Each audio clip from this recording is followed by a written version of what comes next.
வணக்கம். செல்வகுமாரின் அதிகாலை வானிலை ஆய்வறிக்கை. அதிகாரப்பூர்வ வானிலை அறிக்கைக்கு இந்திய வானிலை ஆராய்ச்சித்துறை அறிக்கையை பார்க்கவும். 2026 மே 5 செவ்வாய்க்கிழமை அதிகாலை நிலவர வானிலை பதிவு. கடலோர மாவட்டங்களையும் அடைந்தது வெப்பச்சலன இடிமழை பொழிவு. நேற்றைக்கு கிருஷ்ணகிரி மாவட்டம் தொடங்கி திருவாரூர் நாகப்பட்டினம் மாவட்டம் வரைக்கும் நல்ல மழைப்பொழிவை கொடுத்திருக்கிறது. பல மாவட்டங்கள்ல கனமழையும் அதே மாவட்டங்கள்ல ஒரு பகுதியை ஒதுக்கியும் நல்ல மழைப்பொழிவு கொடுத்திருக்கிறது.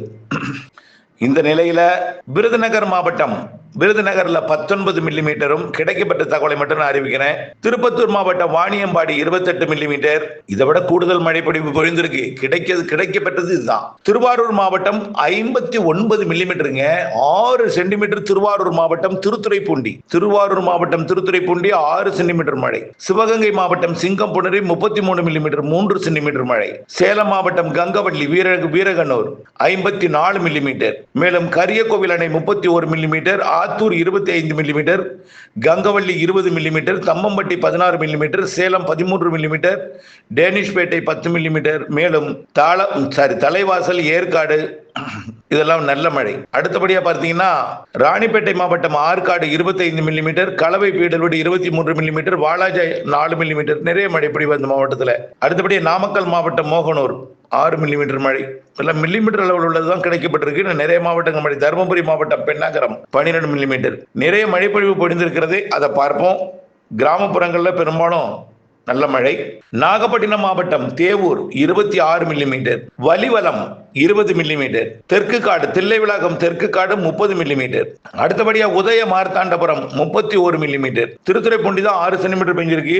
அடுத்தபடியாக பார்த்தீங்கன்னா புதுக்கோட்டை மாவட்டம் மலையூர் 25 மில்லிமீட்டர், கோவிலூர் 22 மில்லிமீட்டர்.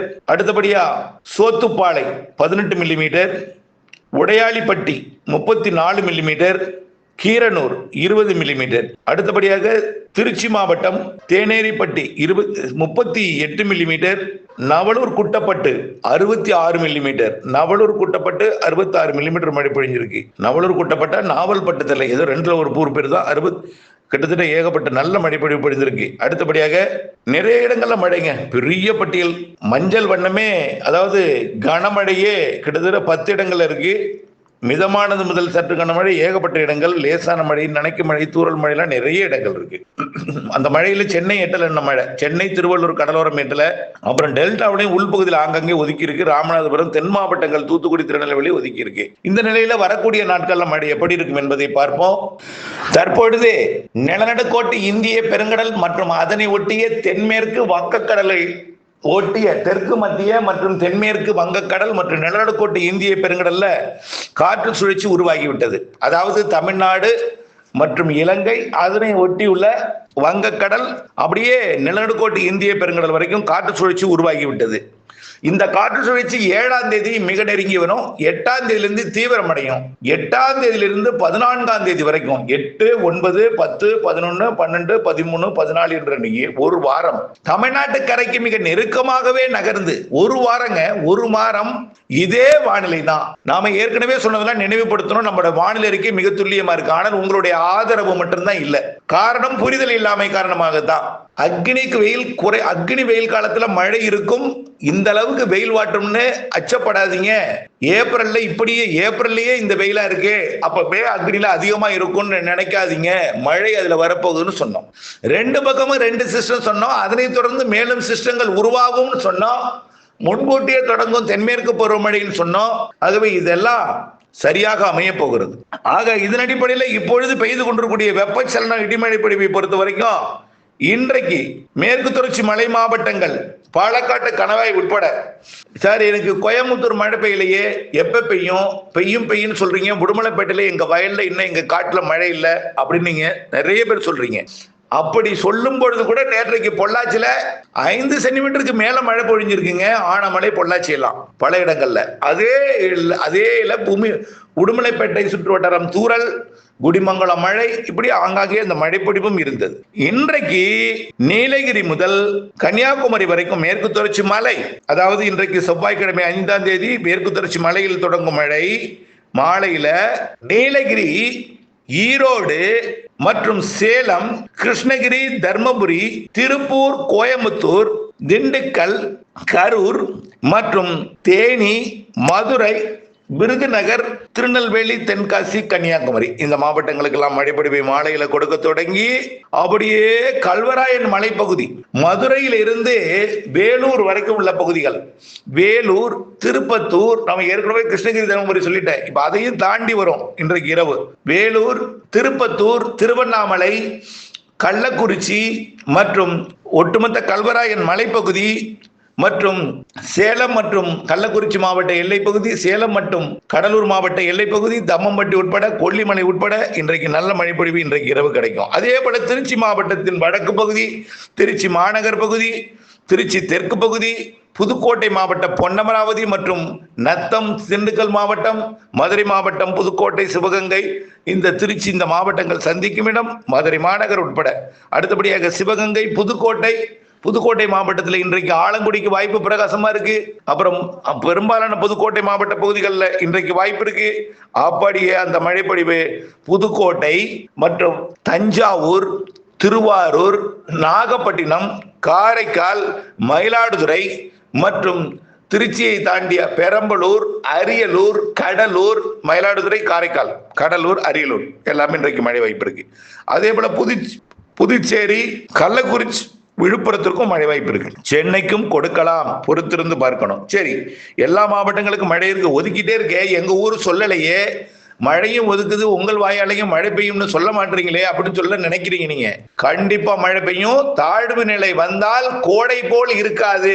கோடையில் கொட்ட போகும் மழைன்னு கொடுத்திருந்தோம். 15 நாட்களுக்கு முன்பே அக்னி குளிர போகிறது, அக்னி காலத்தில் கொட்ட போகும் மழை, கோடையில் கொட்ட போகும் மழைன்னு சொல்லியிருந்தோம். தாழ்வு நிலை ஆய்வில் இருக்கு, தமிழ்நாட்டுக்கு நெருக்கமா வந்து விலகி போகுமான்னு கேட்டிருந்தோம், சொல்லியிருந்தோம். அதெல்லாம் ஆய்வில் இருக்குன்னு சொன்னோம். அப்பவே சொல்லிட்டோம், 4 நாளாவே தமிழ்நாட்டை நெருக்கமாக வந்து மிக மெல்ல வடக்கு நோக்கி நகர்ந்து வட தமிழ்நாட்டை ஒட்டிய ஆந்திர பிரதேசம் வழியாக, கர்நாடக வழியாக அரபிக்கடல் நோக்கி நகரப்போகிறது தாழ்வு நிலை மற்றும் பகுதியாக.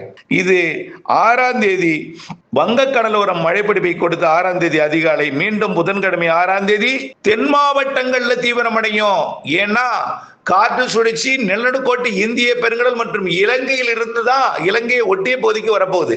அதாவது மன்னார் வளைகுடா, குமரிக்கடல் மற்றும் அதனை ஒட்டிய தென்மேற்கு வங்கக்கடல், இலங்கை மற்றும் பாக் ஜலசந்தி மற்றும் டெல்டா மாவட்டங்களுக்கு நெருக்கமா வரப்போகுது. அந்த காற்று சுழற்சி காரணமாக கன்னியாகுமரி, தூத்துக்குடி, திருநெல்வேலி, தென்காசி மற்றும் விருதுநகர், ராமநாதபுரம் மாவட்டங்களுக்கு வரக்கூடிய புதன்கிழமை 6ஆம் தேதி நாளை நல்ல மழைப்பொழிவை கொடுக்க தொடங்கும்.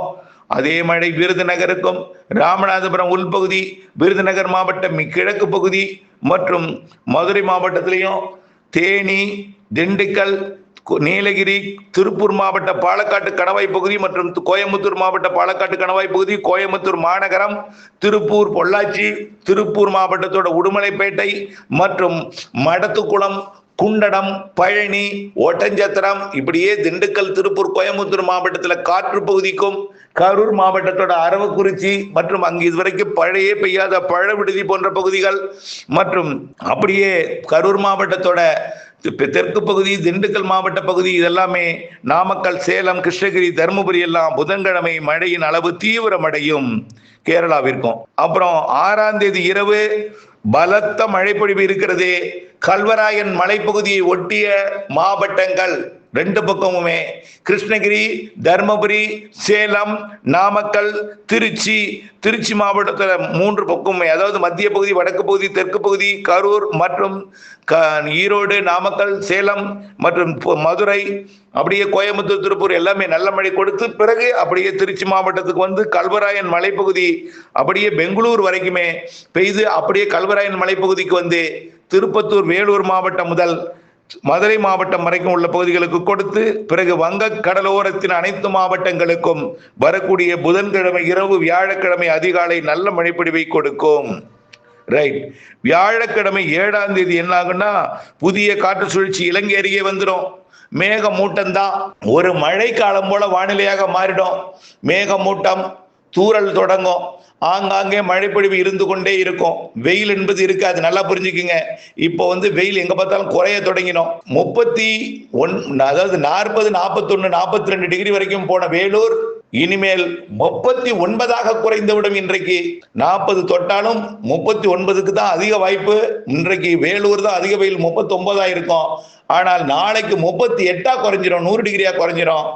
எல்லா இடங்களும் 100 டிகிரிக்கு கீழே வந்துடும். 7ஆம் தேதிக்கு பிறகு 100 டிகிரிக்கு கீழே தான் குளிர்ந்து விடும் கோடை, அக்னி விலகி விடும், அக்னியே தெரியாது, மழைக்காலம் போல் காட்சியளிக்கும். வரக்கூடிய 7ஆம் தேதியிலிருந்து 7ஆம் தேதியிலிருந்து மழைக்காலம் போல் காட்சியளிக்கும். வெப்பச்சலத்துடன் கூடிய காற்று சுழற்சி மழை தமிழ்நாட்டிலே பரவலாக பொழியும். பெரும்பாலான மாவட்டங்கள்ல நல்ல மழை இருக்கும். ஆனால் வெப்பச்சலன மழை ஒதுக்கி ஒதுக்கி பெய்யும். வெப்பச்சலனத்துடன் இணைந்த காற்று சுழற்சி மழையில ஒதுக்குதல் குறையும். 7ஆம் தேதி வியாழக்கிழமை ஒதுக்குதல் குறையும். சரி, 8ஆம் தேதி என்ன ஆகும்? எல்லா மாவட்டங்களுக்குமே, கடலோர மாவட்டங்களுக்கு கனமழை காத்திருக்கிறது 8ஆம் தேதி. குறிப்பாக டெல்டா மாவட்டங்கள், தென்கடலோரம், இலங்கை, வடகடலோரம் எல்லாமே நல்ல மழை வெள்ளிக்கிழமை 8ஆம் தேதியிலிருந்து கொடுக்க இருக்கிறது. கன்னியாகுமரி முதல் படிப்படியாக உள் மாவட்டங்களுக்கும் தென் மாவட்டங்களின் உள்பகுதிகளுக்கும் 9ஆம் தேதி 8ஆம் தேதி இரவெல்லாம் மழைக்காலம் போலவே மழைங்க. இது மழைக்காலமா, கோடை காலமா, அக்னி நட்சத்திர காலமா என்று உங்களையே குழப்பும் அளவிற்கு இவ்வானிலை எல்லாம் பெரிய அளவிலே மாற்றம் அடைந்து 33 டிகிரி 34 டிகிரிக்கு போயிடும். வெப்பமெல்லாம் ரொம்ப குறைஞ்சிடும். ஃபாரன்ஹீட்ல பாத்தீங்கன்னா 90 டிகிரி ஃபாரன்ஹீட்டுக்கு போயிடும். 100 டிகிரி எங்கேயுமே இருக்காது. ஆகவே 38 என்பதே அதிகபட்ச வெப்பநிலையாக நாளைக்கு பதிவானாலும் அது 100 டிகிரி, வேலூர்ல பதிவானாலும் அதுக்கு அடுத்த நாளெல்லாம் பாத்தீங்கன்னா 37 36 டிகிரி செல்சியஸா குறைஞ்சிரும். 37 என்பது 98.6, 36 என்பது 96.8, அதற்கு கீழையும் 35, 34, 33க்கும் போய்விடும் வரக்கூடிய 8ஆம் தேதிக்கு பிறகு. 8ஆம் தேதியிலிருந்து சரி, 9ஆம் தேதி மேலும் தீவிரமடையும் மழை. காற்று சுழற்சி தமிழ்நாட்டை ஒட்டியே நகரும். அனைத்து மாவட்டங்களுக்கும் மழை, பரவலான மழை பொழிவு இருக்கும். ஆனால் பரவலான மழை பொழிவுனா எல்லோருக்கும் ஒரே மழை அட்டிய டைம்ல ஒரே மாதிரியா பொழியாது. மழையோட அளவுல ஏற்ற இறக்கம் இருக்கும். ஆனால் மழை வானிலை 8லிருந்து 8ஆம் தேதியை விட 9ஆம் தேதி பரவலாகும் தமிழ்நாடு முழுவதும் அனைத்து மாவட்டங்களுக்குமே. ஏன்னா 2 பக்கமும் 2 சுழற்சி உருவாக போகுது. அரபிக்கடல்ல ஒரு சுழற்சி உருவாக போகுது, வங்கக்கடல் பக்கமா ஒரு சுழற்சி வரப்போகுது. 2 சுழற்சி இணைஞ்சு வங்கக்கடல் சுழற்சி அப்படியே வட மாவட்டங்களுக்கு நெருக்கமா வடகடலோரம், சென்னை உள்ளிட்ட அந்த வடக்கு பகுதிக்கு போய் தெற்கு ஆந்திரா மற்றும் தமிழ்நாடை ஒட்டிய பகுதி வழியாக மேற்கு நோக்கி நகர்ந்து அரபிக்கடல் நோக்கி நகரப்போகுது. ஆகவே 14, 15 தேதியில தான் இது அரபிக்கடலுக்கே போகும். அங்க போய் தீவிரம் அடைஞ்சு அங்கே கர்நாடகாவுக்கும் கேரளாவுக்கும் ஏற்கனவே இங்க இருக்கும் பொழுதே வங்கக்கடலில் இருக்கும் போதும் கொடுக்கும். கேரளாவில் காற்று சுழற்சி உருவாகி இணைப்பு சுழற்சியால பிணைக்கப்பட்டு கேரளா மேற்கு தொடர்ச்சி மலை எல்லாம் 7ஆம் தேதியிலிருந்து படிப்படியா மழைப்பொழிவு எல்லா இடங்களுக்கும் பரவலாகிவிடும். 7லிருந்து ஒரு 8 நாளைக்கு, ஒரு வாரத்துக்கு மழை வானிலை தான் தமிழ்நாட்டிலே. சற்று பரவலான மழை வானிலை, கூடுதல் குறைவாக இருக்கும், ஒதுக்குதல் என்பது குறைவாக இருக்கும். குறைஞ்சபட்சம் தூறல் இருந்து மிக கன மழைப்பொழிவு, ஒரு சில இடங்களில் அதிக கன மழைப்பொழிவு கூட தெரிகிறது. நாட்கள் நெருங்கட்டும், நிகழ்வு நெருங்கட்டும், பார்ப்போம். இது போனதுக்கு அப்புறம் அடுத்த சிஸ்டமும் வரப்போகுது. இது தொடர்பாக மே மாத வானிலை அறிக்கை என்று தனியாக ஒன்று இதோட இணைத்து பதிவிடுகிறேன். அதை பார்க்கவும். அதாவது இதோடு தொடர்ந்து மே மாத வானிலை அறிக்கை ஒன்று பதிவிட போகிறேன். மே மாதத்துல அடுத்த காற்று சுழற்சியும் உருவாக போகுது. தென்மேற்கு பருவமழையை கொண்டு வரக்கூடிய தாழ்வு நிலை உருவாக போகுது. தென்மேற்கு பருவமழை மே மாத இறுதி வாரத்துல இறுதி நாட்களுக்குள் தொடங்க இருக்கிறது. மேலும் தென்மேற்கு பருவமழை எப்படி இருக்கும், வடகிழக்கு பருவமழை எப்படி இருக்கும் என்ற ஒரு அறிக்கையும் பதிவிட போகிறேன். ஆகவே இதனை தொடர்ந்து வருவதை பாருங்கள். ஒரு 2 நாட்களுக்கு வானிலை அறிக்கையை தொடர்ச்சியாக அப்டேட்டா வழங்குவது கடினம். ஏற்கனவே நான் சொல்லியிருக்கேன், அறுவை சிகிச்சை ஒன்றுக்கு இன்றைக்கு பயணம் மேற்கொள்கிறேன். அதாவது ஆஸ்பத்திரியில் அட்மிட் ஆகி 2 நாளைக்கு புதன் வியாழன் அறுவை சிகிச்சை காரணமாக நான் மருத்துவமனையில் தங்க வேண்டிய நிலை இருக்கும் என்பதனால வெள்ளிக்கிழமை விரிவான அறிக்கையை கொடுக்கிறேன். ஆகவே பெரிய அளவிலே இந்த வானிலையில் மாற்றம் இருக்காது. இடையில எனக்கு வாய்ப்பு ஏற்படும் பட்சத்தில் எழுத்துப்பூர்வமாகவோ அல்லது சிறு அறிக்கையாகவோ, சுருக்க அறிக்கையாகவோ, சில நிமிடங்கள், 1 நிமிடம், அரை நிமிடம் என்ற அறிக்கையாகவோ வாய்ப்பு ஏற்படும் பட்சத்தில், ஆபத்து இருக்கும் பட்சத்தில், ஏதாவது மாற்றங்கள் இருக்கும் பட்சத்தில் கொடுக்கிறேன். தொடர்ந்து இந்த அப்டேட்ஸில் கேட்டு இருங்கள், இணைந்து இருங்கள் என்று அன்போடு கேட்டுக்கொள்கிறேன். ஆனால் பெரிய அளவில் மாற்றம் இருக்காது. இது அறிவிக்கப்பட்டது தான். இது நம்ம நீண்டகால அறிக்கையில் அறிவிக்கப்பட்டது தான். ஆகவே தொடர்ந்து இணைந்தே இருங்கள் அப்டேட்ஸுடன். நன்றி.